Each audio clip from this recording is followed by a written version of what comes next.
Welcome back to the Pack a Day radio show as we get set for the Mason Crosby show. Before I bring on Mitch and Mason here, just some breaking NFL news. Tennessee Titans backup quarterback Will Levis is going to miss the entirety of this season with a shoulder injury to his throwing shoulder. So he is now going to be out for the year. Of course, Cam Ward is the starter, and our guy Tim Boyle, now one of the top backups in Tennessee, along with Brandon Allen. So we'll see if that affects their quarterback plans coming up. But former, I believe, second-round pick Will Levis is now going to be out for all of the season, and that certainly will affect the depth at quarterback in Tennessee. That is, again, breaking news here.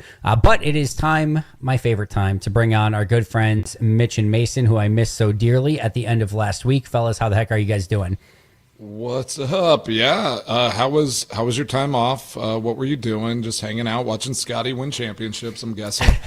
Yeah, no, it was, we did a Wisconsin Dells weekend. I took the boys and a couple of their friends up to Noah's Ark and to do some zip lining and boating on Thursday and Friday. Then we're joined by my wife and a friend of ours on Friday night, and just, kind of finished up the experience and had a ton of fun up there. So it was a great, relaxing, fun weekend as we wrap up the offseason to get set for Packers football starting on Wednesday.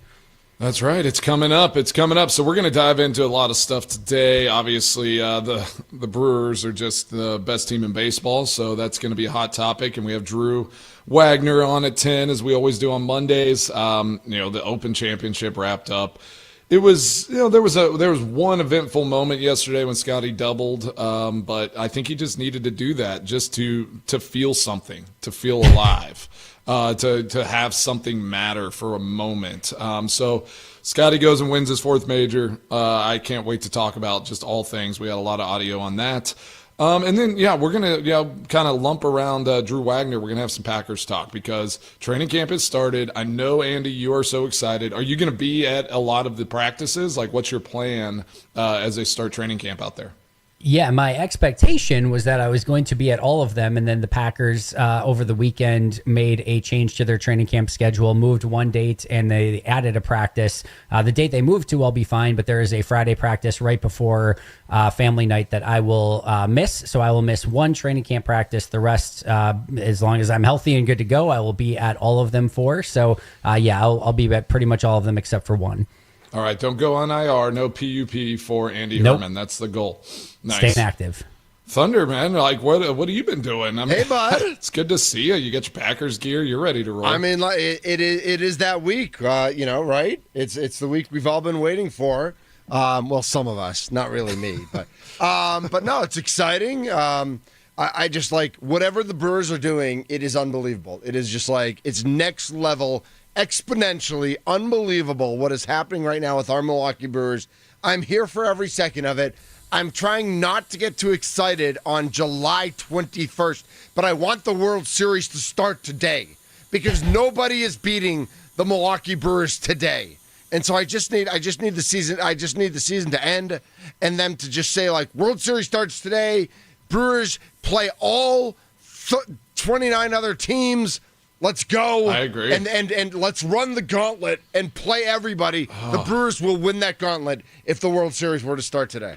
You just said it. I would love that. Just like a round robin tournament. Mm-hmm. Just you don't just play each team 3 times like in a tournament and just do it like the College World Series. Let's just get this thing. Let's get it started right now. I think halfway through the MLB season, They just start. Yeah, kind of chopping teams off, and it's like, all right, if you lose, you're out. You go and you play in these other little leagues, right. Off leagues, but to get to the World Series, you gotta win these games. I think that's a great new system. Thanks, man. Thanks for pitching that. I'm done with this regular season. Like I'm done with it. Like how much more dominant do you need to be to like have to keep playing these stupid games? Yeah, just like crown let's them just now. go. No, put that crown on. Am I wrong? Got to find a way to stay hot. Let me ask you guys this: odds that the Brewers make a major trade before the deadline here. Are we feeling it? Not feeling it? How are we feeling about a potential trade? That's the question, Andy. Yeah, and we're going to talk. We're going to talk to Drew a lot about that, and we talked to him on Thursday, and I think we asked him that exact question, and we were on the same page. I was on the same page with Drew on that. Was like, what? Like, you just have to be very careful adding a piece. Like, because we've been talking about, okay, you have third baseman, but now Caleb Durbin is the man. Like, he might be our second half all-star at this point, through 3 games, but it's like he is becoming and being the guy that, like, this Brewers team needs him to be. So who do you replace? Who do you put out there? Do you add just a pitcher if possible, like, just to have depth in case something happens? It's gonna be interesting. I know Suarez is still kind of on the radar for the Brewers. We're gonna have to watch and see. That would be, I guess that would be the only fit that I feel like maybe would work. But then you'd have to figure out a way to keep Durbin, in that lineup and just move him around. I mean, he's got a 968 OPS in July. He is like legitimately not even all-star level. He is MVP level in July so far, for the whole month. Ridiculous. Unbelievable. Ridiculous. Yeah. They are a very fun team to watch. The ESPN just put out the top 30 trade deadline candidates and what teams could potentially make sense. There are 3 names on that list of 30 that they linked in some capacity that Milwaukee could be interested in.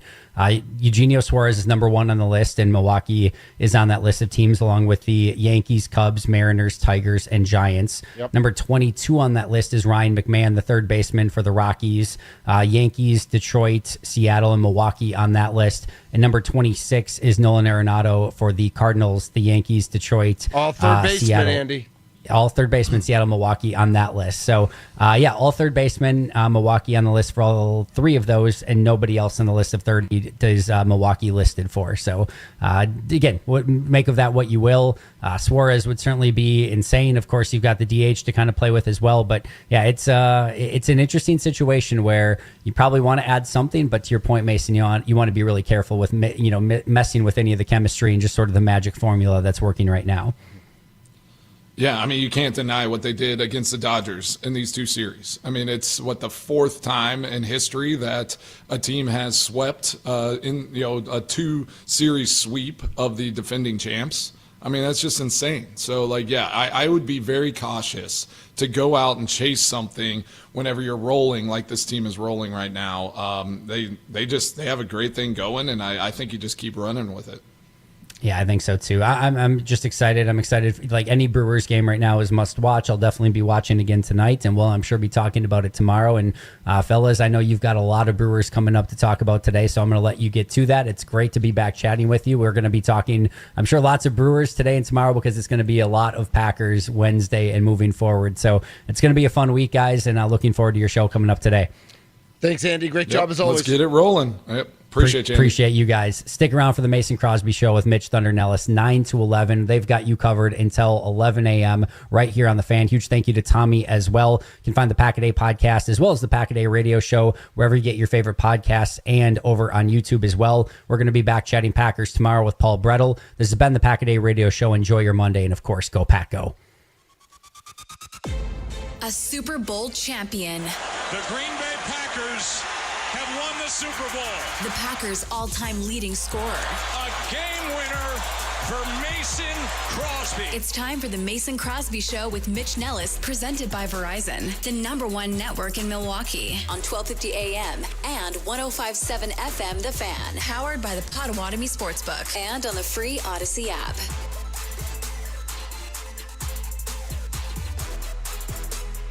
Good morning and welcome in. This is the Mason Crosby Show, presented by Verizon, the official 5G network of the Green Bay Packers. My name is Mitch Nelles, a.k.a. Thunder. Did I get it right, Mace? Did I get it? Yeah, good. Good job. You went out. Got out of town for a second. Everything changed. Everything You had changed. a whole new line. You had to. I know. Official but you're a pro. You're a pro, so you got it right. I do what I can. We are live in the Fan Studios, powered by the Potawatomi Sportsbook, and the Milwaukee Brewers are the greatest baseball team in the history of today. Maybe ever, but definitely today. The Milwaukee Brewers sweep the LA Dodgers on their way to Seattle. It is training camp week. Football is back. The Green Bay Packers open on Wednesday, And so all the news about who's on the PUP list, who's not, is all coming out, and we get into it on Wednesday for sure. And Scotty Scheffler is the Milwaukee Brewers of the golf world.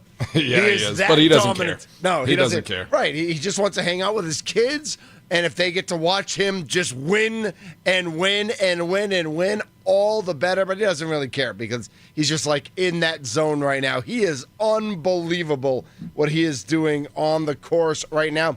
Drew Wagner joins us at 10. Mason Crosby is here. What up, Mace? Oh, well, yeah, we're just going to dive into this, the best team in baseball right now. Yeah. The Milwaukee Brewers are they America's team? I think so, especially at this moment. I mean, sweeping the Dodgers in 6 games in the last, what was this, the last 2 weeks? Yeah. Is it like this is insanity. And so, like I said it in the transition with Andy, fourth team in history to ever do this in Major League Baseball, to sweep the defending champions in 6 games. I can't say I don't know if we can say this is the best Brewers team, in history at the moment, but like they are the most exciting that I can remember in recent history. Yeah. I mean, it's just it's fun, it's great. Like these wins in LA were gritty and grind. Like they had to grind it out. They had to find ways to win late. Some with pitching, some with hitting, some it was kind of all over the place in the best possible way because they just even yesterday they go down 3-0 and it's like, it's going to finally catch up to them. Immediately you blink and it's 3-3. And here we go. The Birds are right back in it. Unbelievable. I know.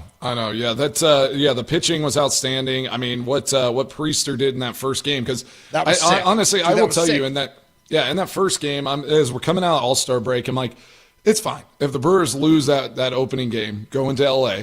Like, I can be a realist. It's like, all right, that's going to be a tough one to go in there after taking that break. Priester just throws out of his mind, play great defense, find a way to win that game, and then to go and just continue on and just get one run wins in the next 2 games against a really good Dodgers team. I can't say enough about what this Brewers team is doing, and there was a different guy in each game that stepped up and found a way to get it done. So I think that's what's exciting. And we talked about Andy. To Andy, who do you add to this team that just like takes you over the top? Because you're going to have to sit or replace or do something with somebody that is actively dominating right now, and I just don't see that going. Because if Caleb Durbin's on the trade block, if he's Suarez at this moment, and he's the top trade candidate, he has a mass. Somebody's going to take him, and he's going to add value to that team. So it's like you do not want to sit somebody down at a position that they are playing really well. This is the Mason Crosby Show, presented by Verizon. Once again, the official 5G network of our Green Bay Packers. The Nicolay Law Fan Talking text line, 414-677-1250, 414-677-1250. I mean, how over the moon are you about this Milwaukee Brewers team? And I texted some friends over the weekend I was in Minneapolis with one of my one of my best friends from high school and college, and so we're just like, we can't miss a pitch. Like we're just like, locked in. We are locked in. And so we started texting our friends like, I'm trying not to fall in love with this team.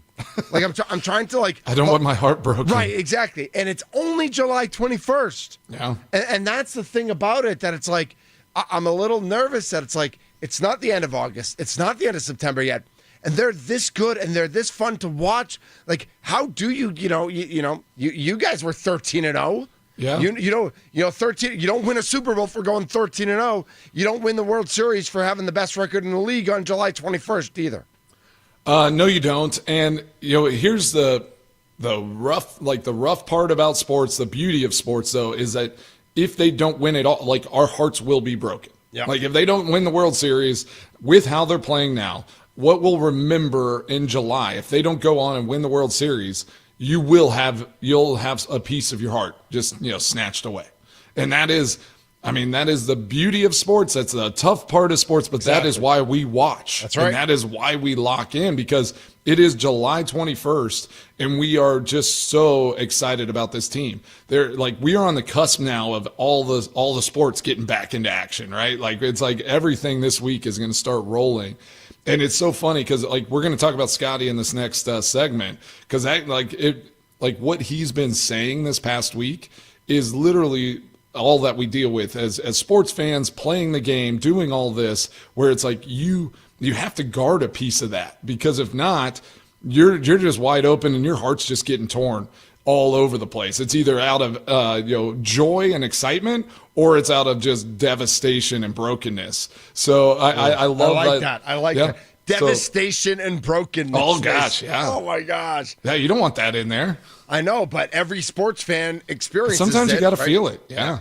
Sometimes you just need that. You need that shock. I mean, that's what Scotty did on hole 8 at the Open. He's like, I'm leading this thing by 7 strokes. I gotta feel something. I gotta at least make it interesting. So I'm gonna just hit this into the bunker. Yeah. Just get a double bogey and make everyone feel, and then I'll just birdie 9 because I'm the best golfer in the world and just break everyone's heart again. I love that I texted you guys yesterday morning, and it's like I literally opened up the ESPN app and he's 17 under. So I text whatever, like, Scotty's unbelievable. Yeah. Literally like 4 seconds later, he double bogeyed. I'm like, am I the problem? But there was, I mean, you're right. Like, he did that to keep his interest. He's just messing with us. Yeah, as he should, right? And the Brewers are doing the opposite. They are just keeping us at this high level. I don't want to say it. I'm not going to say it. No, don't say it. There's so many things I want to say. I know. Don't jinx it. I got a lot. Yeah. And I texted you guys I have a question that Tommy's going to get so mad at me that I don't even want to ask it. But Tommy Rants, we got to wake up Tommy Rants this morning. Are they peaking too early? Like, if you're peaking in July, how do you keep that going all the way through August and September, Tommy? Hi, good morning, Tommy. Good morning. By the way, good Tommy morning. Wirtz is here. He's the host of the leadoff show. He was on all weekend long. He'll be on today. What are you, 7:30? 7:30 today. 7:30, okay. Yep, 7:30 for an 8:40 first pitch in Seattle and home run champion Cal Raleigh. Mm-hmm. Yeah, so the big dumper. I would say peaking too early could be in play. I wouldn't discredit it. Yeah. But we were talking beforehand, Mitch.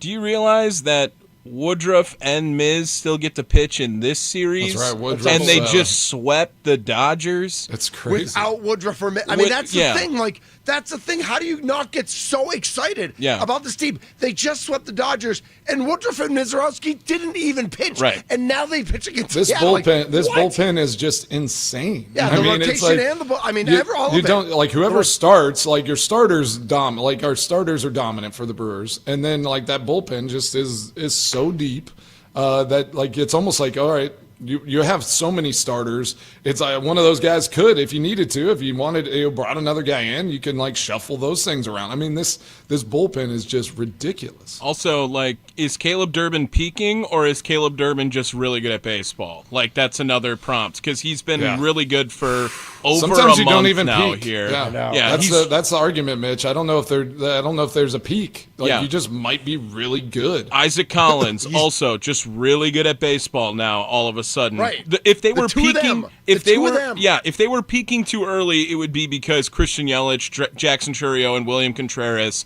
are carrying this baseball team, and behind their bats, that's why the Milwaukee Brewers are peaking too early. Yeah, they're not even playing that well. Right. I mean, obviously we can talk about what Andrew Vaughn has done since he's been up.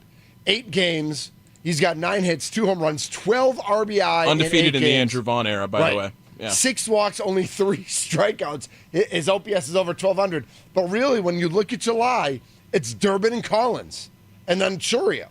I mean, but the fact that they put out the lineup they put out yesterday, which was an absurd lineup to put out. And Andrew Monasterio and Eric Haas both get RBI hits in the game yesterday. I mean, those two, Blake Perkins is in the lineup. It's like, it's a who's who of like random nobodies.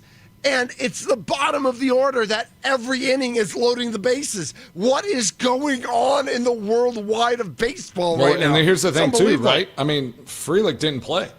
Right? Well, he's on the injured list I know, right now. Yeah. Exactly. Right, and we he's not talked about that there. with Drew, like where they were going to evaluate him. They put him on the 10-day IL on Friday. They did, decided he wasn't ready with his hamstring. So, like, the best bat on the team, like, as far as, consistency, consistency, as far as just getting hits, was not playing in these games. And Blake Perkins comes off the injured list. He hadn't played all year and, like, steps in as if it's nothing.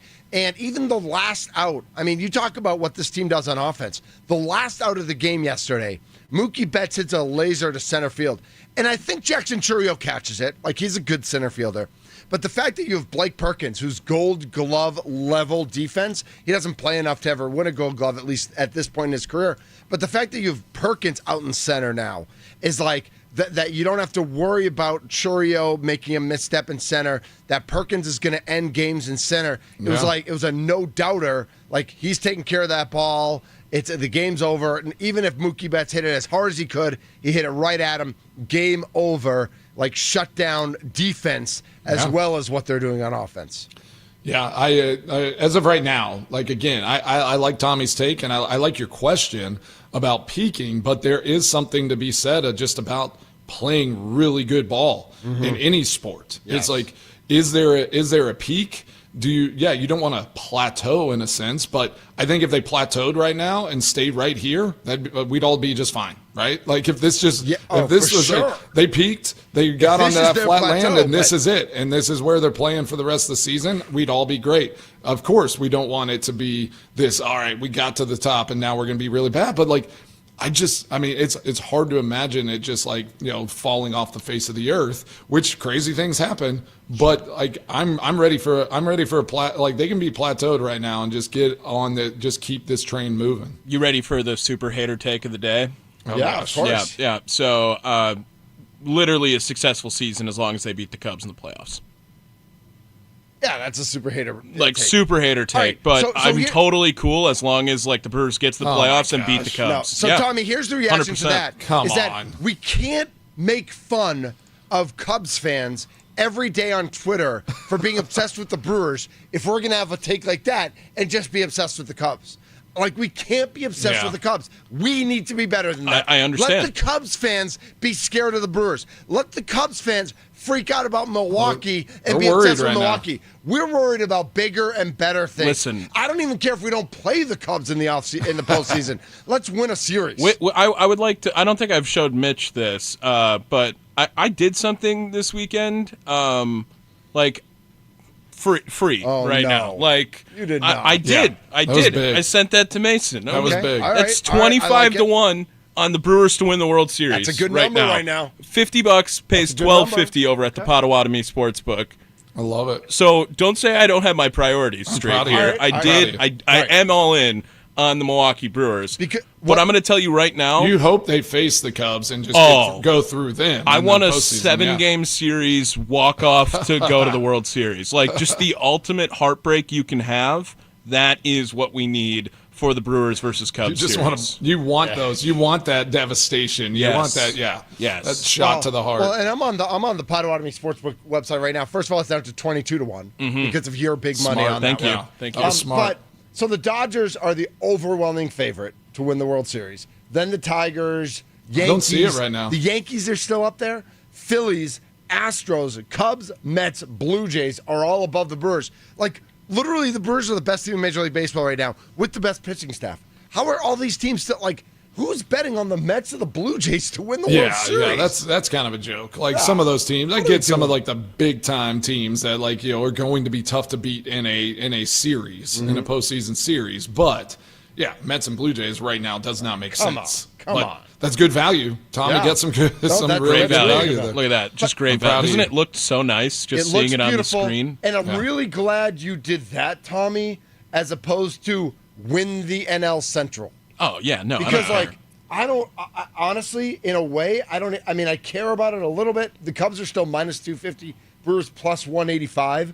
So the Cubs are still a pretty big favorite to win the Central, even though they're tied today for the lead in the Central. that 5-game series in August, Mason, Gosh, like I know, it's going to be just I was out of just control. looking at it's gonna that, be out and of I'm like, control. all right, I'm not going to get too, I'm not going to get too excited about it right now, but that is on the calendar, ready to, just ready to jump on. Mrs. Thunder reminds us on the Nicolay Law fan talk and text line, Reese Hoskins has been out forever. Don't forget that. I mean, not that he's not Who? that he was just Reese Hoskins. Yeah, who? Exactly. Who? 12 home runs, 767 OPS, a big part of this team. On a scale of 1 to Andrew Vaughn, how good is he? I mean, he's not Andrew Vaughn. Right, thank you. At least at this point. And Mrs. Thunder throws a question back to you, Tommy. Like, don't you just want to, like, wouldn't you rather sweep through the playoffs? Like, do you really need to play the Cubs? No, I think playing the Cubs is important in the playoffs. I would love to leave no doubt. Right, I got an example. I have an example. But what if you win the Central and then you just, you don't even have to face them and you just roll through the playoffs? I think you're okay then. So Mason, here's my example. You ready for this? This is the way back Packers machine. This is early Favre before Mason.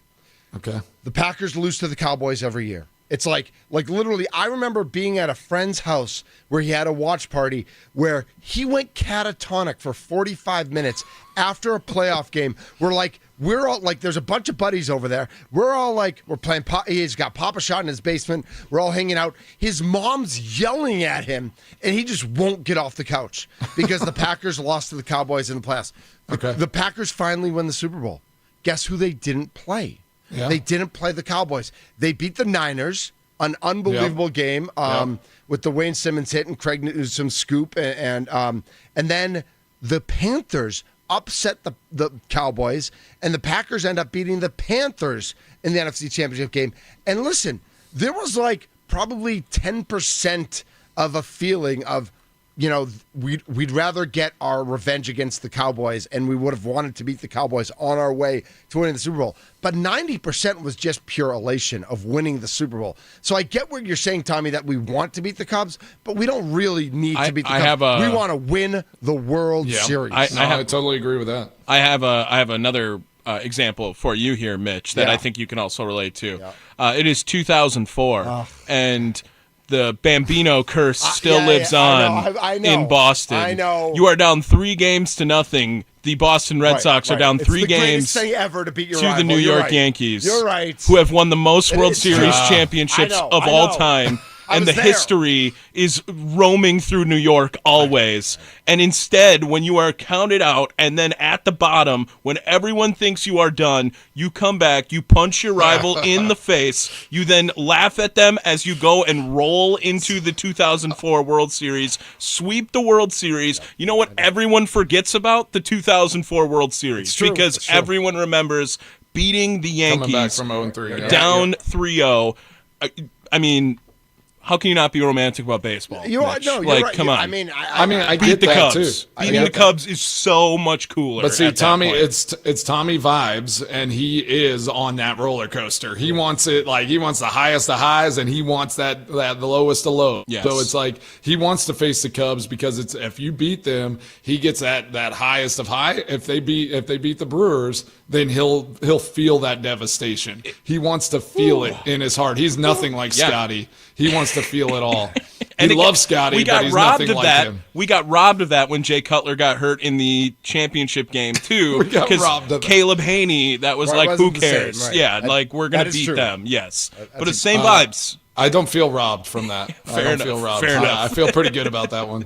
414-677-1250, 414-677-1250. That's the Nicolay Law Fan Talking text line. Do you need? Well, I don't even want to talk. We're getting way too ahead of ourselves. Yeah, let's just go how we feel about them right now. Exactly. Let's enjoy that we swept the Dodgers. Let's enjoy. The Brewers are going to Seattle. Woody is on the mound tonight against a very good starting pitcher, George Kirby. I don't know how good he's been this year. I haven't looked at his numbers, but in general, he's been pretty good over the past couple of years, right? Yeah, he's got a 4.4 ERA. All right, so not great this year. Yeah. So again, Brewers should roll. Do they even have to show up, or do the Mariners just forfeit? Better to have loved and lost than to have never loved at all. I know. You guys, come on. Yeah. Love this team. Mariners are a pretty good team. I think they need to show up. Yes. But across the pond, as we like to say, Scotty ho-hummed his way to another major championship. And Scotty is our guy here on the Mason Crosby Show. As much as Mason has a little crush on Rory, we love the Scotty. So let's get into some Scotty Scheffler talk. But we're gonna keep the Nicolay Law Fan Talk and text line open, whether you want to text in or rather call in with your Brewers take, like all day long today. If you want to talk about the sweep in LA, if you want to talk about going to Seattle, if you want to talk about that the 90s stars are coming back this Friday, or that the Euchre, we're a month away from the Euchre tribute, which is going to be amazing.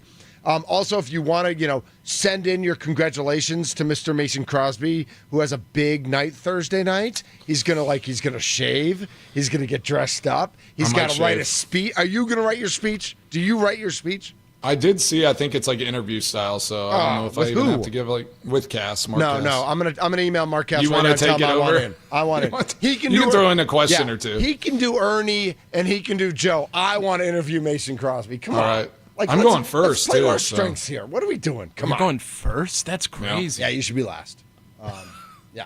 If you're not first, you're last. So I'm fine. That's fair. All right, some Scotty Scheffler talk coming up. The Mason Crosby Show presented by Verizon, the official 5G network of Mitch Thunder Nelles and the Green Bay Packers. See what I did there?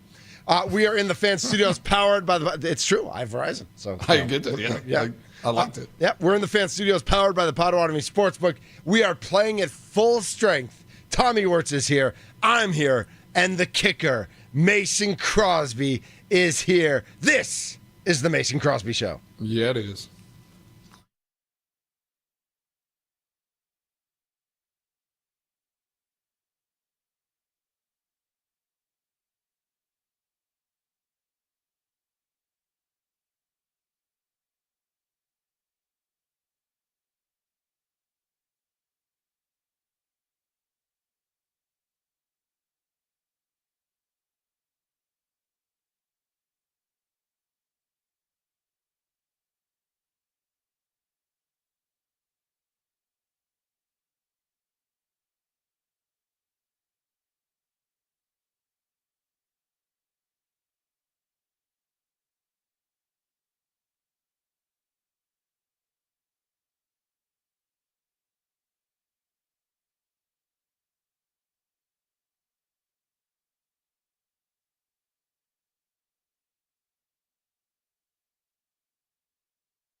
when the sun goes down. We'll be grooving when the sun goes down. We're feeling alright when the sun sets. I played with him a bunch in college, and he was not that good, so he's figured out a lot of stuff since then, and it's really impressive to see, and something all we can learn from. That is Bryson DeChambeau on our friend Scotty Scheffler. Relax. I fixed the camera. Everybody relax. This is the Mason Crosby Show presented by Verizon, the official 5G network of our Green Bay Packers. Scotty Scheffler won the Open Championship by 743 strokes, which is just like unbelievable. He double bogeys, and then he's like, I just did that for fun because I wanted to, decide to pay attention for 1 second. This is the Mason Crosby Show. I'm Mitch Thunder Nelles. And, Mason, what do you say about Scotty Scheffler and what he's doing right now? Well, I love that comment because I do think we have to kind of go back. He came onto the PGA Tour in 2018, I believe. And, he was not – he wasn't great. I think DeChambeau hit it right on – it was people were not sure if he was going to make it on the tour. If he was going to be a stalwart, if he was going to be somebody that was going to compete week in and week out. And the guy has just proven every doubter, everyone wrong. And now he's not chasing the accolades and the fame. And I wanted to ask that question. And I wrote this down because I was thinking about it this morning. And it's is that something – as a fan, as media, we want our superstars and we want the best in their field, whatever sport they're playing. You almost have an expectation of what they should be, right? Sure. How they should, accept fame and appreciate it and kind of almost pay it forward. And he is doing it, but just in a different way. He's saying I don't need it all. You don't need to give me all of that. We got these pictures up on YouTube. Check it out with his son Bennett. I saw some funny memes where it's I've literally seen Scotty's son more this year than I see my own extended family. Wow. It's I like they're that. People are just he is everywhere. The kid's already winning, but Scotty he kind of gets it, and he gets it in a different way. So I'm curious from a fan, from kind of how the media is perceiving some of this. Is this refreshing, or is it almost off-putting? Where they're just should he be doing something different with all this accolades, with this fame, and all of that? And for me personally, I'm I love it. I love the change in it. I don't think anyone's against it, but people are. I think there are some people that might be just a little confused. They're just and he's had to say it multiple times. After he won, he's let me clear this up. Yeah. I was the kid wearing pants in Texas summer heat because I wanted to be a professional golfer. The guy does not. He put in the work. He wants this more than anything. He's been blessed with a gift. He works really hard at it. He goes and chases it, but he continues to say it does not define me. It is not who, you can't tell me that this is the only thing that I am. I am a friend. I am a husband. I'm a father. I have my faith. I love my family. Those things are important. I love this comment. I don't know if you have this clip, Tommy. I have about Chipotle. Yeah, I got it right here. Okay. I've said it for a long time. Golf is not how I identify myself. I don't identify myself by winning tournaments, chasing trophies, being famous or whatever it is. When I go home, if I go to there's two Chipotles that I eat at home. There's one, well, actually, not really one anymore. There's one right where I grew up. It's kind of near SMU's campus. If I was to go to that Chipotle and try to eat nowadays, it would be very difficult for me. There's another one in a different part of town that I'm not going to tell you where it is. But if I go there, nobody recognizes me ever. Chipotle just get a bump. He's going to be a big spokesperson for Chipotle. Famous is just one of those things. It's in some circles, right now, I'm the best player in the world. This week, I was the best player in the world. I'm sitting here with the trophy. We're going to start all over in Memphis, back to even par. The show goes on. And it's hard to describe what it feels like because, I don't feel any different because I've won a golf tournament. This is not this is not the be all end all for me, but I'm extremely grateful for it. I mean, I have, kid you not, I have worked since I was 2 or 3 years old to have a chance to play professional golf for a living. And now I've been able to win tournaments that I just dreamed of playing in. And it's an amazing feeling. And I'm so grateful to be able to live out my dreams. But, you know, like I said, my faith in my family is what's most important to me. And I try to live as normal a life as possible because I feel like a normal guy. I have the same friends I had growing up. I don't think that I'm anything special just because, you know, some weeks I'm better at shooting a lower score than other guys are. I mean, he is your favorite golfer's favorite golfer. Yeah, He's just the best human ever. Like, I don't think I'm that good just because I'm literally the best golfer on earth ever. I'm not like at the River Club of Mequon. Like, I didn't just shoot like a 68 at River Club of Mequon and like that was the best score of the day. Like, I'm the best golfer, He's the best golfer on earth right now. And now being compared to the best of the best golfers that have ever done it. We are allowed, you know, maybe he doesn't want to shout his accolades from the mountaintops, but we are allowed to shout his accolades from the mountaintops. Did you hear Rory? Yeah. Did you hear Rory comment on him as well? I got Rory McIlroy here on Scotty Scheffler winning the Open. None of us could hang with Scotty this week. He's an incredible player. You know, he's been dominant this week, but honestly, he's been dominant for the last couple of years. He's, you know, he is the bar that we're all trying to get to. And, you know, in a historical context, you could argue that there's only maybe 2 or 3 players in the history of the game that have been on a run that the one that Scotty's been on here for the last sort of 24 to 36 months. So incredibly impressive.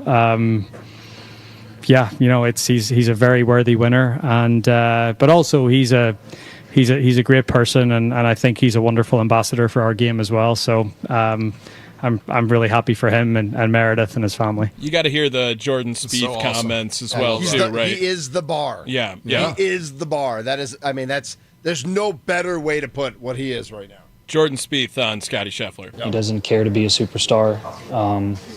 He's not transcending the game like Tiger did. He's not bringing it to non-golf audience necessarily. He doesn't want to go do, you know, the stuff that, you know, a lot of us go do corporately, anything like that. He just wants to get away from the game and separate the two, because I know that he, you know, at one time felt it was too much, that he was taking it with him. And, you know, whenever he made that switch, I don't know when it was, but, you know, he has hobbies, you know, he's always with his family. You know, they're always doing stuff. So I think it's more so the difference in personality from any other superstar that you've seen in the modern era and maybe any sport.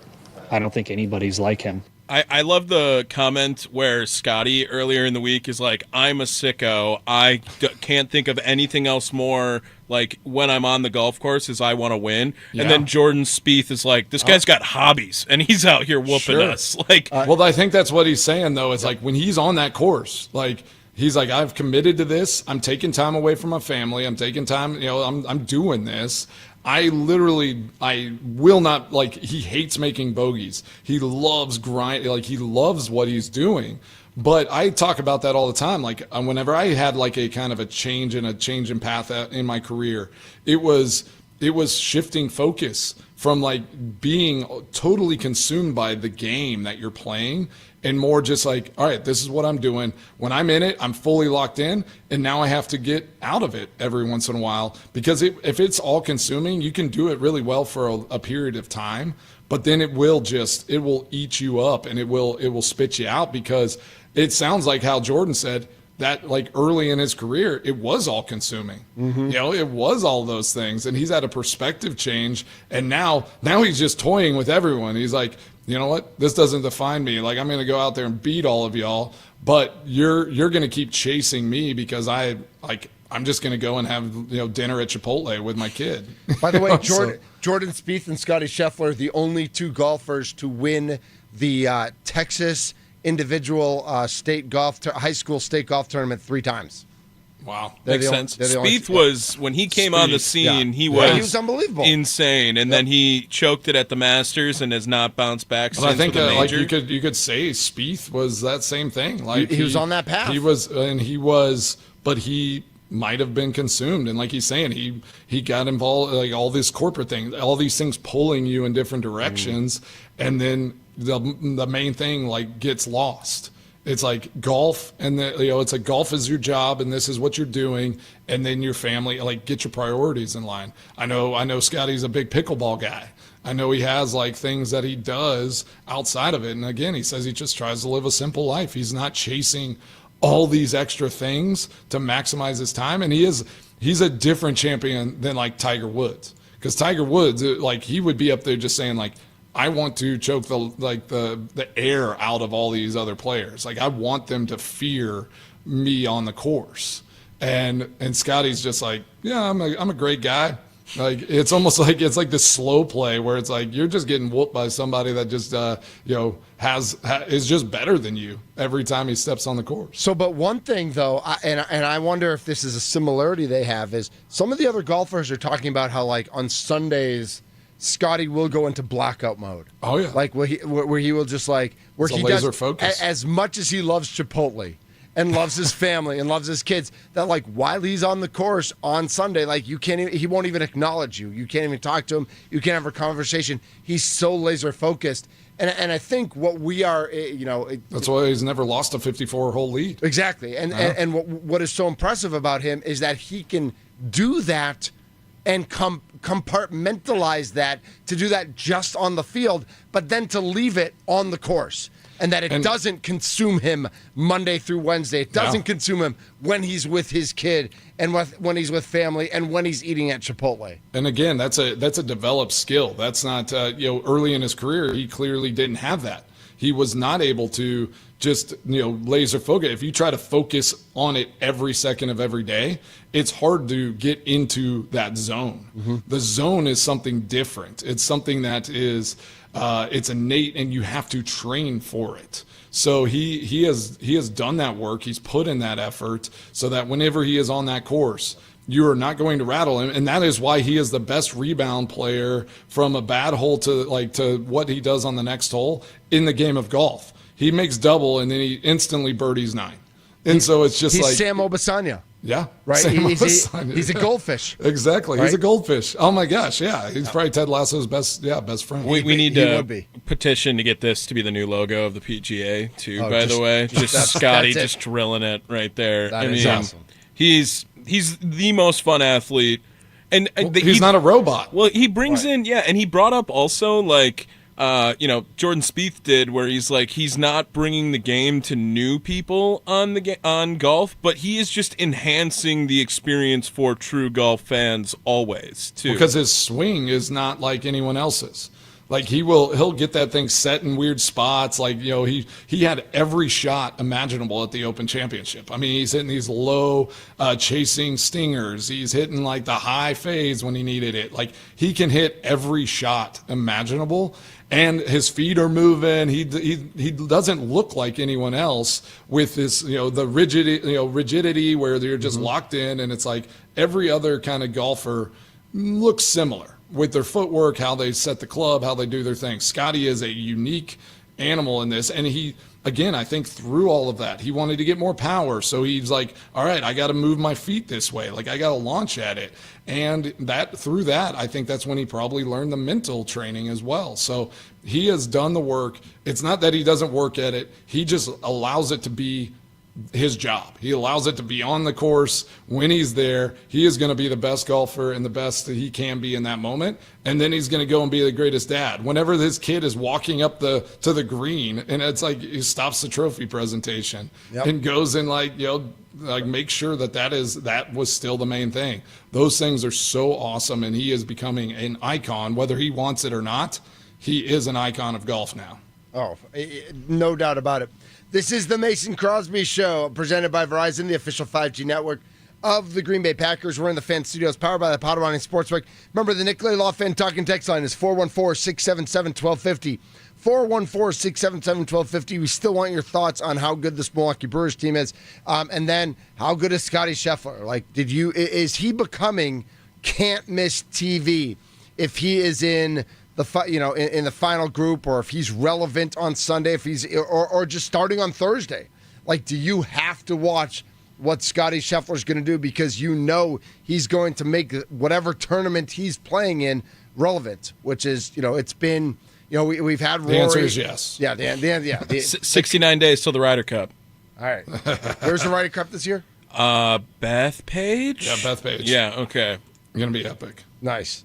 That is, yeah. And like, again, if Scotty's there, is it must-watch TV for you? If Well, the Scotty's Ryder Cup. there. No, I'm saying not the Ryder Cup. I'm saying like anytime. Oh, okay, Like, okay. Anytime. Yeah. Yes. Anytime. Yes. These next 2 weeks are going to be a little lame because I think he's not playing again until Memphis. So. Oh my gosh. And yeah, You August driving? 7th. You driving over? I might. I mean, actually, I'll be in Wisconsin. Yeah, so you will. I was going to say you're in Green Bay that Did weekend. you see That's the right. number? I'll be playing my own tournament. That's right. Yeah. Did you see the number that was kind of going viral of the exact same amount of days between first major and fourth major of him and Tiger? Yeah. 1,197 days. In between both their first and fourth majors is the exact same amount during that time. Rory and him are on the same path as well to their fifth major, or their fourth major.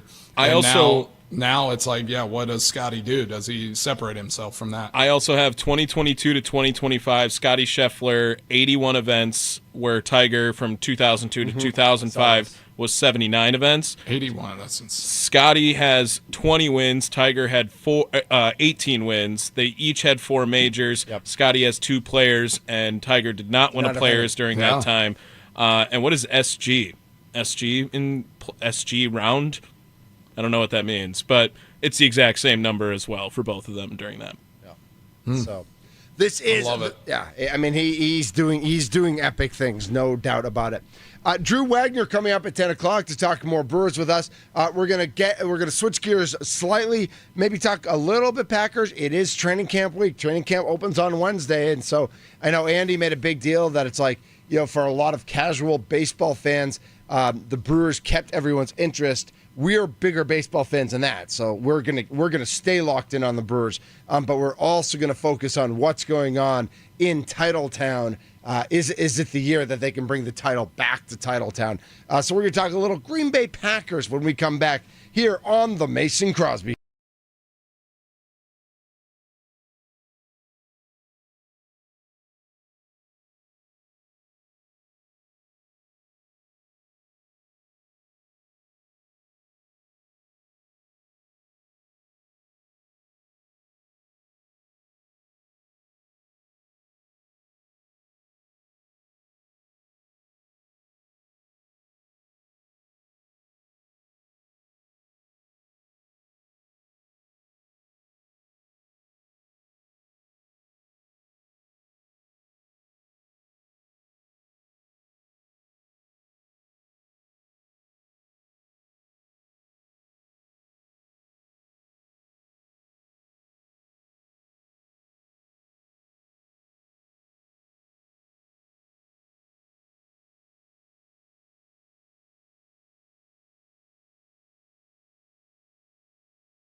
the phone in the water, little push off the dock. She was packing her bags, I was popping a top, and she gone for the summer, gone for the night. This is the Mason Crosby Show, presented by Verizon, the official 5G network of the Green Bay Packers.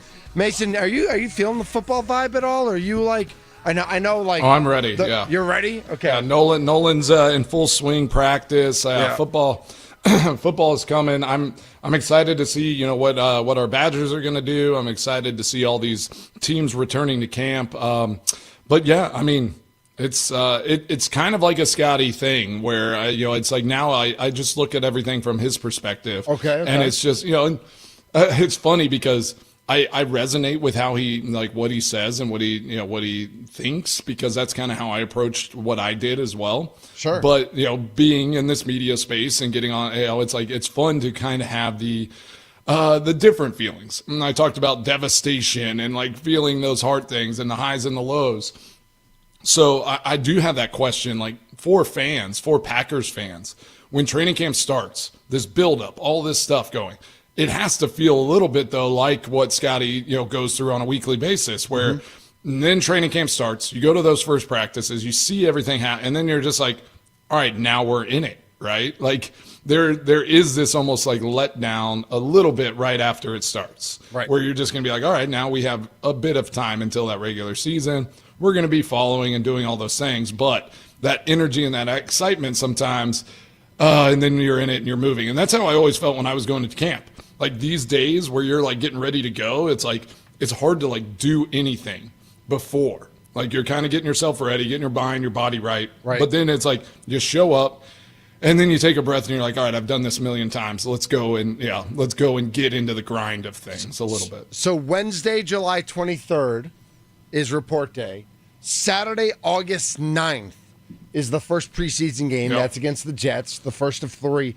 And then Sunday, September 7th is opening game. Yep. That'll be it's coming up quick. Yep, home against the Lions. So like, to what you just shared, kind of like how you prep yourself, but how do you you ramp up for that July 23rd? All right, life is gonna like today and tomorrow you get everything in order. Everything's changing, yeah. But you still have like the family's still there, and then all of a sudden Wednesday the switch flips and you are in there. And then game day, Saturday, August 9th, and then real game day, Sunday, September 7th. Like, how do you prepare, not just yourself, but like your loved ones, your friends, expectations? Like, hey, I knew that I could, if I called Mason Crosby in July or in June, he's going to call me back. Yep. And in early July, he's going to call me back. And all of a sudden, it's like the middle of August, he's not calling me back. Like, it's how do you prepare all aspects of your life for how that changes once training camp hits? Well, it's just like like we've been talking about. It's a trained response. Like you've trained yourself, and honestly, you've trained everyone around you. Okay. Like when you get into like a sport and it has a rhythm and all of these things, and there are report dates and times that you're kind of locked in, everybody gets trained in that. So it is like there's almost just this known. It's like, all right, well, the end of July, 1st of August, it's like Mason and like the everyone in those buildings will be a little less approachable. Yeah. And I would almost say August is more so that. Training camp is harder than when you get into the regular season and you get like a really set schedule. Yeah. Like training camp is weird because it's like you'll go 3 days, you'll have day off. Like it's not like the normal Tuesday off. Right. And people lose their, like they get so used to the regular season. I'd have guys, they're like, hey, can you golf next Tuesday during camp? And I'm like, dude, like, no, that's a work day. Yeah, that's a work day. Like it's not the normal schedule. Yeah. Not that that's that's the hardship you had to go through, but it's like that is like everyone starts thinking like, all right, they're back on their normal schedule. This is the hardest time of year, going into training camp, just kind of locking into that schedule, letting it flow, not getting too ahead of yourself, because a month doesn't seem like a long time, but it is. Like there's a lot of time, and you have to slow build. You like we said with the Brewers, you don't want to peak too early. You need to build this thing up so you are your best self going into that regular season. He is Mason Crosby. If you missed the news last week, not only is he going into the Wisconsin Athletic Hall of Fame this week, but he was named that he will be going into the Colorado Hall of Fame, the Buffalo Hall of Fame, and that's exciting. And we'll have more on that, I think, throughout the next few months. That's in November, so we have a little. Yep. Yeah, we got a little time to get Rick George on and maybe some teammates and all those sorts I'll of things. get my former media director, and he's still there, Dave Platty. Nice the guy. Yeah, he was always a great boost up guy. Like gave all the good stats to make me look really good on paper. So yeah, we'll get him on and let him pat me on the back a little bit as well. Because everyone knows that Mason holds the record for highest or farthest kick at sea level. At sea level, yeah, right. Yeah, exactly. That was Platty. Exactly. That was all Platty. What's up, Miami? He found everything. He found all the details. He'd give my average made field goal too. Yeah. Because everyone would be like, oh well, maybe percent it, or it's like, oh, he just kicks at altitude. But it's like my average kick. I think my junior year, my made field goal was 43 yards. Nice. So I was kicking a ton of and not long just field at home. goals. Not just at home. I mean, that was throughout the whole season. Exactly. Yeah, you didn't just kick at home, right? You kicked on the road I didn't. also? Yeah, it was interesting. Weird. Yeah. I only they made did you half. do that. Weird that they made you do that. I asked them not to, but they forced me to. Drew Wagner, our Milwaukee baseball insider, ForbesSports.com, covers the Brewers day in and day out. He's going to join us next to talk about the hottest team, the greatest team in the history of today in Major League Baseball. Drew Wagner's next on the Mason Crosby Show, presented by Verizon, the official 5G network of the Green Bay.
with Drew Wagner of Forbes Sports on The Mason Crosby Show with Mitch Thunder Nelles. Brought to you by Verizon, the #1 network in Milwaukee on 1250 AM and 105.7 FM The Fan. Inside the Clubhouse is brought to you by Focus Baseball, because fundamental development starts with focus. Find them at focusbaseball.com. This is the Mason Crosby Show, presented by Verizon, the official 5G network of the Green Bay Packers. Joining us now on the Fan Guest Hotline, powered by Gruber Law, is our good friend, the one, the only, Drew Wagner. Good morning, Drew. How was your weekend? Good morning. It was eventful, uneventful. It was rather average. Okay, so you're neither whelmed nor overwhelmed. You're neither underwhelmed or overwhelmed. You're just whelmed by it. Yeah, well, we asked how your weekend was. Now, how was the Brewers' weekend? Oh. Yeah. They probably had a slightly above average There weekend. we go. I think that's the way I would look at it, yeah. Amen. Amen. They really did. I did see something, and I want to ask you this question before, we were crowning the Brewers World Series champs. I mean, Tommy's already placed a bet on them to win the World Series. But, I do want to caution, and I know you'll bring us back to earth. The Dodgers are, 2-10 in their last 12 games. Is this a Dodgers team that is just not performing great, or is it because they played the Brewers 6 of those 12 games and have just been beaten by a better team? Just kind of run us through so I can jump off the bandwagon of this Brewers team is going to win the World Series right now in mid-July. Well, the Dodgers were kind of slumping a bit when they came into Milwaukee for that 3-game series. They had been kind of on I can't remember what the losing streak was, but they were kind of struggling coming into Milwaukee. Listen, the Dodgers are a really good baseball team, and I'm not going to sit here and stroke the ego the Brewers swept them. Okay, yeah, the Brewers are a good team too. It doesn't hurt that they caught the Dodgers at exactly the right time. But at the end of the day, when you have a lineup that's Shohei Ohtani, Mookie Betts, Freddie Freeman, Will Smith, you're a pretty damn good team. And even the best teams are going to go through swoons. And part of sports is luck. And part of the Brewers' luck is their hot streak is coming right as the Dodgers' swoon is coming. So both things can be true. Yeah, what do you think about that? I like that, Mace. Both things can be true. I don't. I don't believe in that sport, the luck aspect. I don't know if maybe luck is more of a baseball thing, but I feel like you kind of create your own luck whenever you're playing well. Good things happen to good teams that are playing good baseball. I think what Drew meant by luck was more timing. It's just like the luck of the timing. Yeah, I see the what luck you're saying. of the timing. Okay. Not I can be timing. on board with that. Yeah, just kind of good timing and falling into it at the right time. And we talked about this last week, Drew, and so we're going to jump right back into it. All the talk about should this team make a trade, do all these things. Caleb Durbin, obviously, just out of his mind right now in July, especially, and is really playing great, for this Brewers team. So the players that are associated with coming to the Brewers are third basemen. Do you see the Brewers making a trade move before the trade deadline and trying to add something to this roster? I think they're going to make the trade. I think they might make multiple trades. I don't think they're going to be the big blockbusters that fans are clamoring for. I know everyone is screaming, Eugenio Suarez, get him, give up whatever. I don't think everybody's yelling that, Drew. I think some people are yelling that, but I think a lot of people are like, no, they're good enough. And if that means, not that Caleb Durbin's the best ever, but I'd say I don't think everybody's all in on Suarez. Well, that seems to be the general consensus on the Twitter machine yesterday, and even in parts of this own building. I love you, Sparky. You know I love you. I don't see the – listen, one, I think the ask is going to be huge because there are a lot of teams that need him. I just don't see that being the right fit. And now I'm hearing people say, well, in 2018, they went out and they got Jonathan Scope and Mike Moustakas, even though they had Travis Shaw and this and that. I'm like, yeah, that didn't exactly work out as great as we remember. Remember, Jonathan Scope was god awful with the Brewers. I don't know. I know one thing: they're going to shore up the bullpen. What they do about offense remains to be seen. But right now, you really can't argue with the results you're getting from your offense. Yeah, I mean it's been fantastic. They are on a roll, no doubt. Drew Wagner joining us on the Gruber Law guest hotline. With Jake Bauers going on the injured list and actually, been in a prolonged slump, do you think one of those deals could be for a left-handed bat? Not necessarily a starting bat, but just a left-handed bat they can count on off the bench? Yeah, I mean, that's something they're definitely probably going to look at. That's a position where they'll need help if Bauers doesn't come back sooner rather than later. Also, when he was healthy, he was playing pretty darn good. You know, the guy's got pop. The guy's got some power. He's a good pinch hitter. He's versatile. I think the Brewers, the best way to look at it is the Brewers can go out and make a deal, but they have the luxury where they don't have to. Like, they don't have to make a major move to shore up that offense. This isn't like a couple of years ago where they had to go out because they weren't hitting for a darn. I think they're in a good position going into the stretch run. Yeah, as they go into this the series against the Mariners, kind of what are you looking for there? What do you see in the Mariners teams? This team that can give this Brewers team some fits. Just kind of break down what this series is going to look like as they're jumping out there to Seattle. Oh, they're going up against another really good squad, and the Mariners are going up against the home run leader in baseball, and Cal Raleigh. It's going to be a tough series, but they have the blueprint. They know how to win these tough series. You're going up against a team that hits the ball very well, but you're pitching the ball very well. It's all very, elementary when you break it down. If you keep doing what you've been doing the last 3 games, the last 6 games, last 10 games now, 2 games away from George Webb, love it. You know what you're doing. You're in good shape. And I think they need to go into it, like I always say, don't go into it looking for the sweep. Don't go into it looking for the series victory. Just go in looking to win that first game and deal with tomorrow. As long as they keep that focus, they're doing well. They're going to keep doing well. For sure. We got Drew Wagner, our Brewers insider at Forbes, or he's at Forbes Sports, by Andrew Wagner on Twitter. Look for his Mount Rushmore of tweets that Tommy so eloquently put it.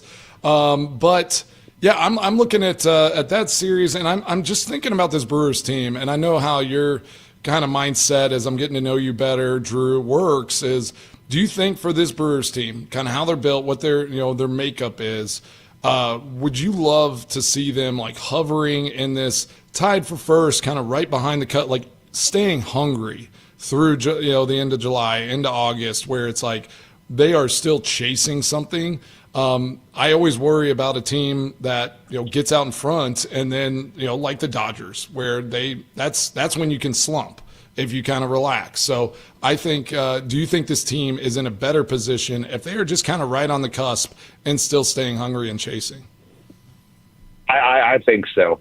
I've said this before. The last couple of years, you look at the Brewers, they've gone wire to wire in that division with very few challengers.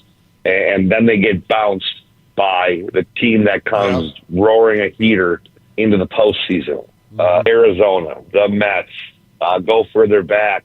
The Nationals were one of those teams. The Braves were one of those teams in 2021. I think the Brewers are much better suited. You look at when they had their last really good postseason run, that was 2018. Well, how do they get them there? They wiped out a 6.5 game deficit over the final month of the season, forced a game 163 tiebreaker, and just kept riding it into the postseason. I think as long as they're in this chase and they're going neck and neck with the Cubs down to the wire, and I do think this race is going to go down to the wire, I think that bodes well for the Brewers. I think they're much better suited to being in a tight race and having to quote unquote, as Murph says, win tonight, than they are building up a cushion and coasting in. I totally agree. I love that. Yeah, you said it perfectly as well. I got to ask you one golf question because I know you love Rory McIlroy so much. But, did you, and I had the boys, I had Tommy, I said, send him this clip. I don't know if you saw it, where it was an AI-generated clip of a Scotty Scheffler interview, and it was basically just trolling Rory McIlroy. So I thought you would like that. But what do you think about Scotty's performance? What do you think about the Open Championship? If you have any thoughts on it, kind of what do you think the world of golf is thinking about some of Scotty's comments as well? I'll be honest, Mason. I did not catch any of it because let's just say I don't do well with the time difference. You don't? You're not an early morning guy. Yeah. No, I was also county fairing it up all weekend, so nice. I was getting my boots dirty, mucking some stalls for some friends. I'm just glad that when I woke up, I saw that Rory did not win, and that made me happy. That makes you happy. So you're just for Rory not climbing the leaderboard. He's just anti-Rory. He's not pro anybody. A loss for Rory is a victory for the world. Oh man! Hey, well, I will say your boy DeChambeau, Liv posted something that he was the best over 54 holes, which Liv only plays that in their tournament. So at least he was good through 3 rounds, even though he shot a 78 on day one. So lame. That's not ideal. They like you to play the full distance over in the PGA. I know that much. So there you go. You go. Like who's the best starting pitcher through 4 innings? Exactly. Wow. Most of those guys are on the Brewers. So yeah, right. That's true. Well, that's what I was just so surprised when I saw that about DeChambeau, where it's like, they're congratulating him, best 54-hole stretch in Open history, and it's like the dude finished like 9th place. Like that's good, but I mean he shot 78 on day one. Yeah, you can't do that. Yeah, you can't do that. It's a four-round tournament, just like the Brewers' season is 162 games. Like we need to stay composed. A phrase for that, right? We have a phrase for that when you're. Let's go back to 2014 when the Brewers somehow were running away with the NL Central, and then over the final month or so, just lost it. Choke, is that the word? Heimlich maneuver. It is a word. Yeah. Yeah. That's what it sounds like to me. I love Bryson, but yeah, that's a goofy stat. That's not something to celebrate. We talking about this team, and I want to talk specifically about that Friday night game, and Quinn Priester's performance, and just like coming out of the All-Star break, beating Glasnow, winning that game 2-0. Like Quinn Priester, we're so excited about Mizorowski. We're so excited about Woodruff. We're so excited about Peralta. Quintana's the wily veteran. Like, how does it is so impressive what he's doing in that rotation right now. What words do you have for Quinn? Why can't the Red Sox see guys like Quinn Priester? Oh, you know what? I'm unbelievable. All right, I'm done. I quit.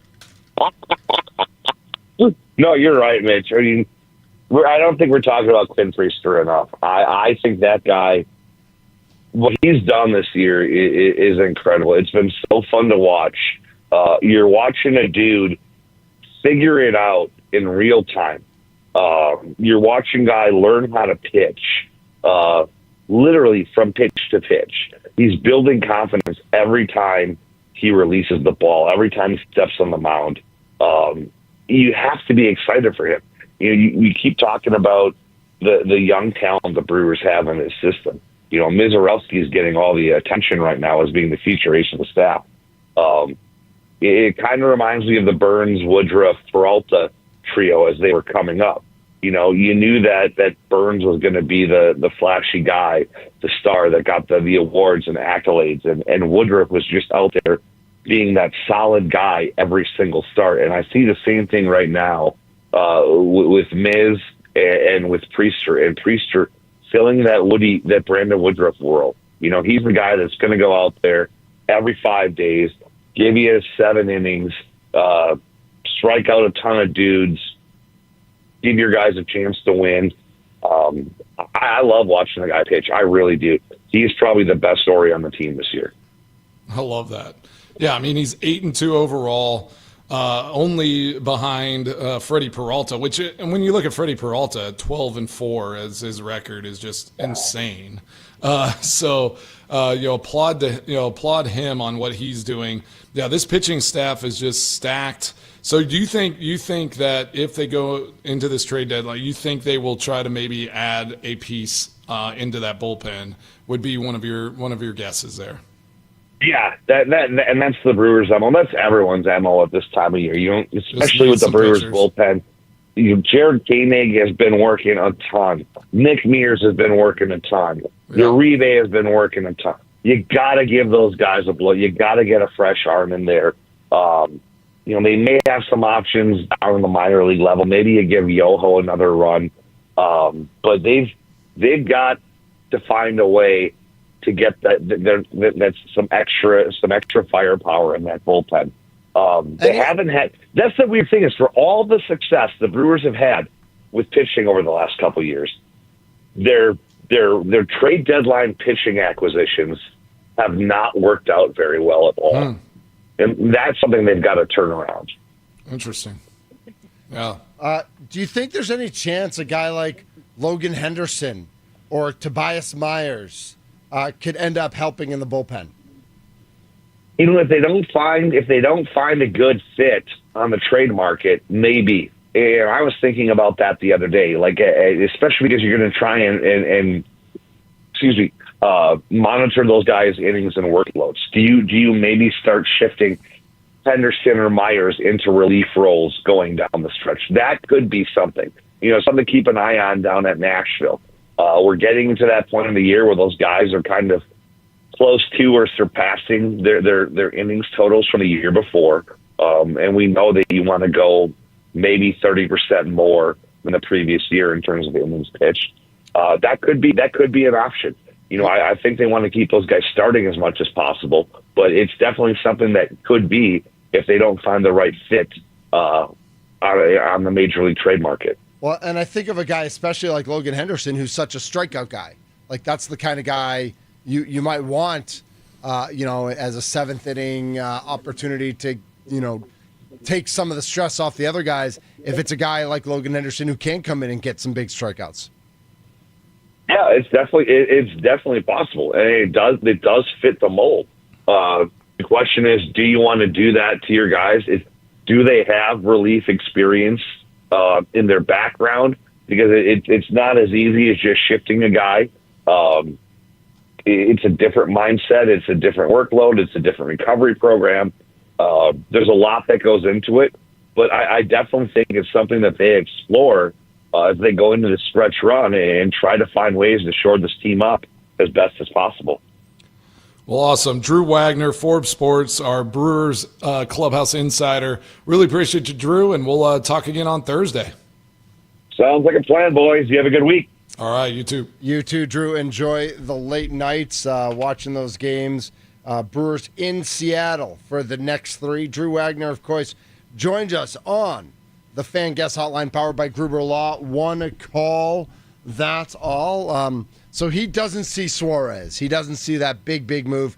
I think that's kind of how most of us view it when we look at it logically. Like the Brewers have never been that franchise that does that huge splash all-in move. Even when they got like a guy like Moustakas, who was a starter for the Royals at the time, like it's not like Moustakas had 35 home runs the way Suarez does. That bidding war should be pretty substantial if it ends up being Mariners, Yankees, and Cubs. I think the Brewers could certainly outmanage those 3 teams because of how amazing their farm system is. But I don't think that's something the Brewers will want to do. Yeah, it'll be interesting. I think I liked your Logan Henderson suggestion. I think if they can shore it up, from within, that would be ideal. Dude, Mason, these guys are pitching they just every haven't had day. success. Right, yeah. like Mears and Koenig and Uribe. Like they're working. Yeah, and it's like, Tommy and I were talking about it a little bit off air, just about like the workload that these guys have had, and it's like, we've seen it with guys where it's like, you're amazing for the first 4 months of the year, and then you break down and it's like, we need you in August and September, but you just don't have it anymore because they've already pitched in 60 or 70 games. That's true. Yeah, so they need to be wise with that and like do the right things, not just go try to, again, get a splash or like make a big move to try to shore that up necessarily. Sometimes you just might need a few arms, just some live arms to come in there, try to get you out of a couple innings and give these guys a break. This is the Mason Crosby Show presented by Verizon, the official 5G network of the Green Bay Packers.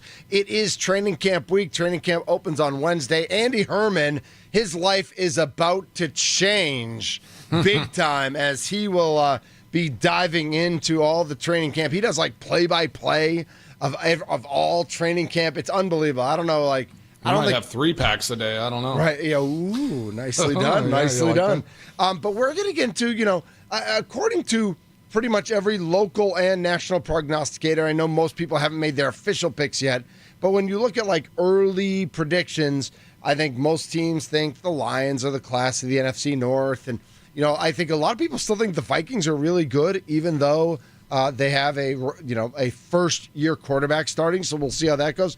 People think the Bears are going to be better. People think the Packers are going to be really good, but people don't really think that the Packers are going to win the division. What's keeping them from that? We want to dive into that, right, Mace? Yeah, let's jump into it. Yeah, kind of why is that the storyline that they are not the perennial front runner right now? I get the Lions. I get that they won, but yeah, I want to dive a little bit deeper as we're getting right on the cusp of training camp here. Let's do that when we come back next here on the Mason Crosby Show.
This is the Mason Crosby Show, presented by Verizon, your official 5G partner of the Green Bay Packers. My name's Mitch Nelles, a.k.a. Thunder, and I missed you guys on Friday. Real quick before we get to the Packers, I know you guys talked a little bit about Dame Lillard going home to Portland, and I'm guessing your take, Mace, was like good for him, like prioritizing family and stuff like that.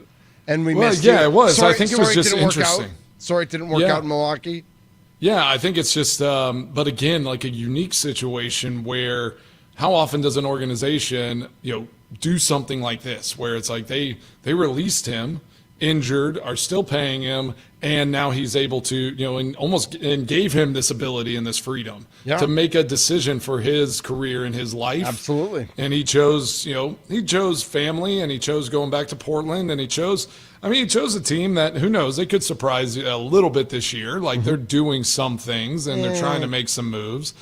They're not going to be they might not be the worst team in the league. No, they won't. But he chose late in his career where it's like, all right, like I'm going to go and I'm going to be part of something great. I'm going to be back with my family. I'm going to be somewhere I'm comfortable. Yep. And that, that's not, that's a Scotty Scheffler type thing. Last week was just feels week, I guess. It was just, let's go and make family our priority last week. I do wonder what provisions there are in that contract if he never plays again. Like, you think that's a possibility? You never know. An Achilles, you're 35 years old. You might rehab it and realize, you just don't have that step. Yeah, that's a possibility. But he's not 26, right? He's not Jason Tatum. He's not Tyrese Halliburton. He's 10 years older than those guys. It is wild, though, to think, and it's an interesting mindset where it's like, okay, was there not any interest? Did he need to sign right now? I think there was a lot of interest, but I think that's the question. But I think it was, I think the interest was, 2 years at $15 million. Not 3 years at 42. Yeah, he got a good and everybody deal. was offering that. I think all the contenders were offering him their mid-level exceptions at $5 million a year for the next 2 years. Yeah. But the deal he got was way above market value. He got a pay raise from what he was doing. Ultimately, with what the Brewers Bucks are paying him. Yeah, he's getting a pay raise for the next 3 years, plus another $40 million. Exactly. All right, this is the Mason Crosby Show. Packers training camp opens on Wednesday. I would say the Detroit Lions are the general consensus favorite to win the NFC North. But then even with that said, I don't even think the Packers nationally are viewed as the consensus number 2 team. That there's just a jumble with the way the Vikings played in the regular season last year, with the Bears splitting with the Packers, should have swept the Packers, except for a fingertip block on a field goal. Why isn't there more respect on the Green Bay Packers name right now, Mason? Well, I'm looking at some things, and I wonder if that's just some of it. I think the expectation was last year that they were maybe going to be a little bit better than they were. Technically. Okay, yeah. Because I'm looking, and I didn't realize that they were expected to win 12.7 games, and they only won 11. I'm just looking at a BetMGM site. Yeah. And right now, the odds for them, Detroit's at plus 140, Green Bay's at plus 275, Minnesota plus 300, Chicago's plus 550. So betting wise, no one's really expecting Chicago to they're I guess be better, but not to make a run at this division. Sure.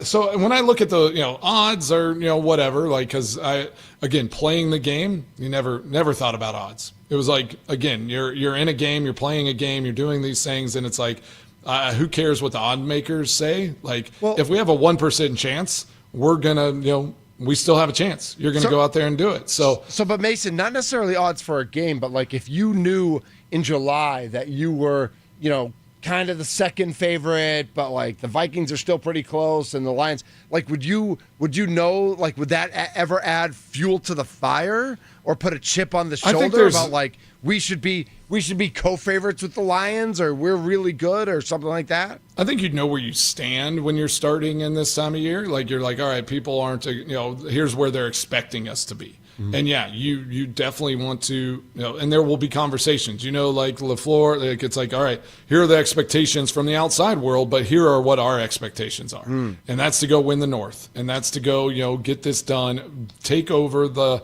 North from the Lions again and make sure that we are the best team day in and day out that we can be. And I do think if you just look at rosters, I mean, was it the Lions just lost one of their starting D tackles, did they not? Oh, did they? Yeah, I think he just had a significant injury and a surgery. They lost their starting center, who just retired. They lost their offensive coordinator. Like, I do have faith in Dan Campbell that he's a great coach, but I'm not so sure that team is going to be the same that it was last year. Like, last year might have been that year that they needed to go and get it done and get to the Super Bowl and try to give themselves the best chance to win it. Okay. I do think the window is longer and opened up a little bit bigger for the Green Bay Packers this year. Jair, not having him there for the games he played, that's a hit. Sure. But he didn't play a lot, so It's like, okay, like they were great on defense without him there. Yeah. So I think this Packers team, if it doesn't take a step, this will be a disappointing season. Like they should be a 13-plus win team this year. Yeah. And I've said that from the beginning. I'm like, if they don't win 12 games, I think that's underachieving. 12 is the number you want for this Green Bay Packers team. Yeah, I think they have to be 12 or more. Yeah, 12 or more. And I'm looking, I have the odds up from our friends at the Potawatomi Sportsbook. The Lions are plus 135, which basically means they are even money to win the division. Packers are plus 260, Vikings plus 375, Bears at 475. I know 475 seems like a pretty big odd, but they're just behind the Vikings. Like that's not crazy odds. And so I really do think that people nationally think this division is a jumble. Yeah. That this is kind of all over the place. And depending, again, like you just mentioned it with, a Lions injury here. Let's go to the Vikings for a second. Yeah. Is there any way to know what J.J. McCarthy, like when are we going to know what J.J. McCarthy can or can't do on the football field? Yeah, I would say, honestly, the Vikings and Bears, but I mean, Bears are unknown for a few different reasons, but the Vikings are probably the biggest unknown just because of J.J. McCarthy. And what is he going to look like? What is he going to be? Again, I think he was somewhat poised to maybe have a shot at being the starter last year. Mm-hmm. If he hadn't had injury issues and like things like that, and then it just didn't work out for him. So they do have a roster that looks like really good. They have a great head coach, and I think that puts them into a different level. So I think the Vikings could be sneaky good. I do think this division is going to be tough this year. I do have questions still with the Chicago Bears, and some of the conversations I've had, it's just like, I just don't know what Caleb Williams is actually going to be. It's like, is he going to be that guy? So, like, he has some question marks as well. So I think Vikings and Bears could surprise people, but they definitely have more question marks in my view than the Packers and the Lions. Like, Lions and Packers are chasing that division to try to win it, and the Vikings and the Bears are trying to steal that division. They're going to try to come and find a way to sneak up and steal this division from those top two teams. So we talk a lot also about how the end of the season, week 17 is all divisional games, right? We know that. Well, week 1 in the NFC North, Mason, I don't know if you saw this or not, is also divisional games. We know it's Lions and Packers, but it's also Vikings at Bears in week 1. Yeah. I love that. I love that we will not just get a litmus test for where our Green Bay Packers stand hosting the Lions, but that we will also get to watch the Vikings Bears and see what J.J. McCarthy's made of. See if the Bears can take a next step and be relevant this year and get to 9-8 or 500 or whatever they're shooting for.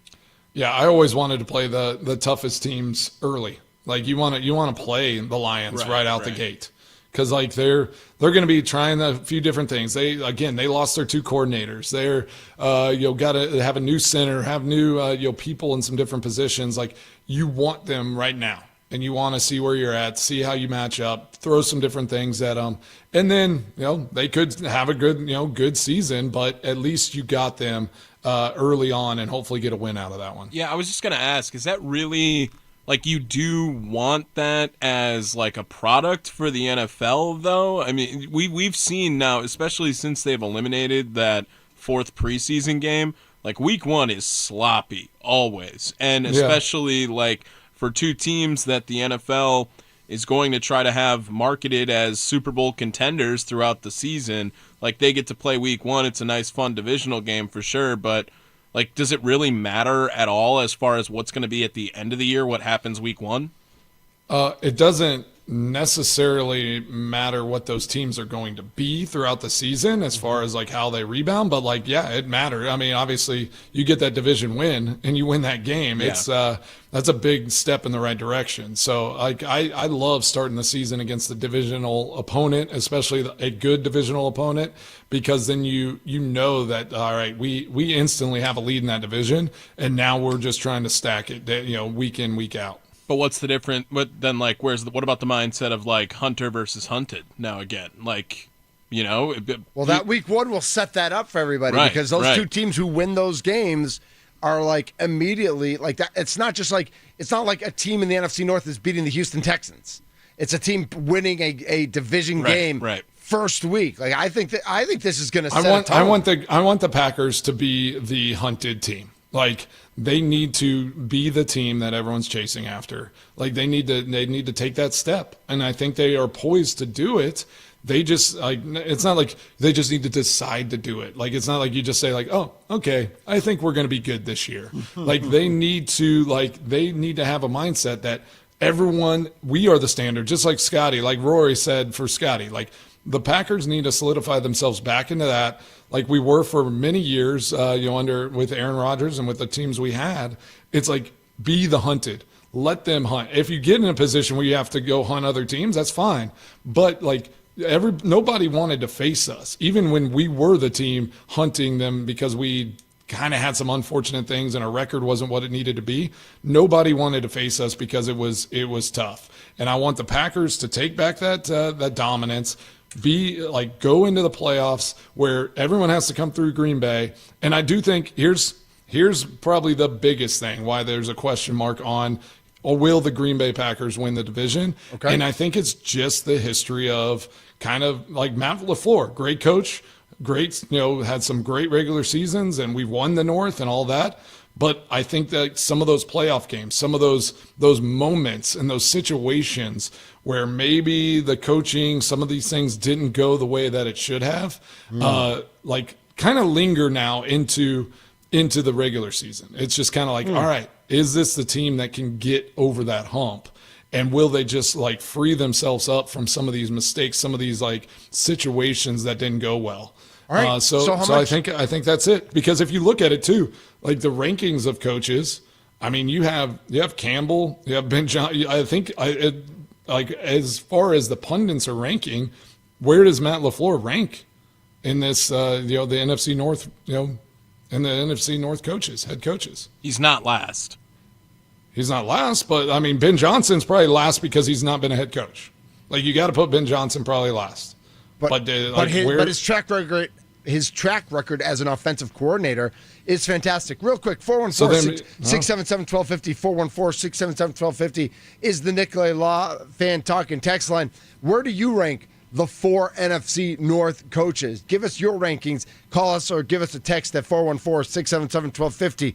Mason, I mean, I agree with you, Mason. He's never been a head coach, but that's kind of where I fall on J.J. McCarthy, where it's like, how do you even give him any credit? Because he's never been a quarterback before the NFL. That's true, but would you put McConnell? Like, do you think he would be ahead of LaFleur, like with what he did, last year as well? I mean, last year was better. Like he was better than LaFleur last year. I don't know if he's better than LaFleur. But last year he was. I think LaFleur actually did a tremendous job coaching last year with Jordan Love out, and having Malik Willis and the ability to win ball games with a backup quarterback that Tennessee Titans didn't want anymore. Nobody wanted to go out there and win games. I think LaFleur coached his butt off last year. Would you say the same argument about O'Connell with Darnold, I guess, though? And I mean, you know what? We should hold this for tomorrow. Let's do it tomorrow. That's the topic tomorrow. Because let's talk about these coaches. None of them won a playoff game either. So, like, how does one separate from there? Let's do it tomorrow. Ooh, good point. Good point. Thanks, producer Tommy. Wow. Thanks for just producing you guys. You just produced the heck out of us right there. That was amazing. Can I come in and produce the leadoff show for you sometime? Never.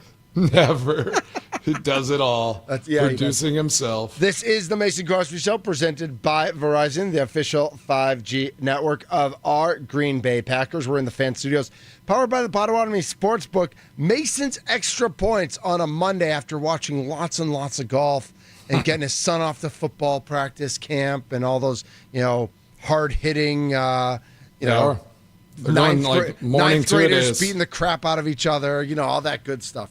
Yep, pads came on today. Oh, man. It's getting real, Mace. Getting real. It's the Mason Crosby.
What's on Mason Crosby's mind today? It's time for Extra Points, powered by the Potawatomi Sportsbook on the Mason Crosby Show with Mitch Nelles on 1250 AM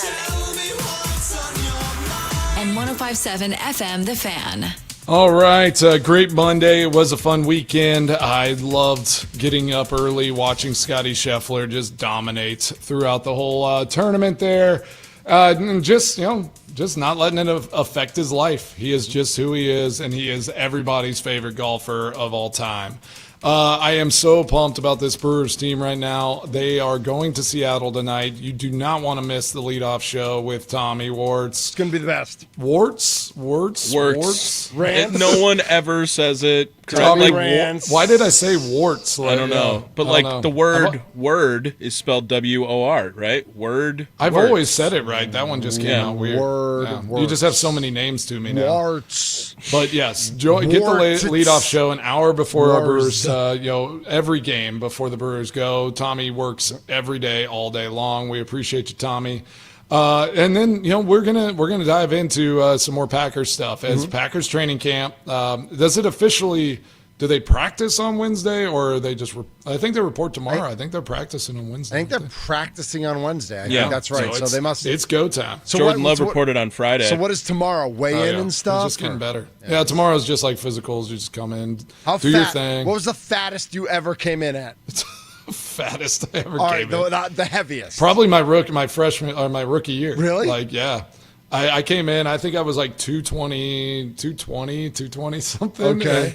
They're like, you gotta lose some weight. And what was your normal? What was your optimal playing? Oh, and then the rest of my career, I played 205 or less. Okay. Pretty much. So that summer, I went back home to Texas, and I just ran and sweated and I came back and enchiladas and steak every night. No more dos salsas. No more. And then I think so. Then I came back and I was 207, and that literally, if you see my thing, it was always that was my number. 207 was my number for the rest of my career. And I always kept it under that. So love that.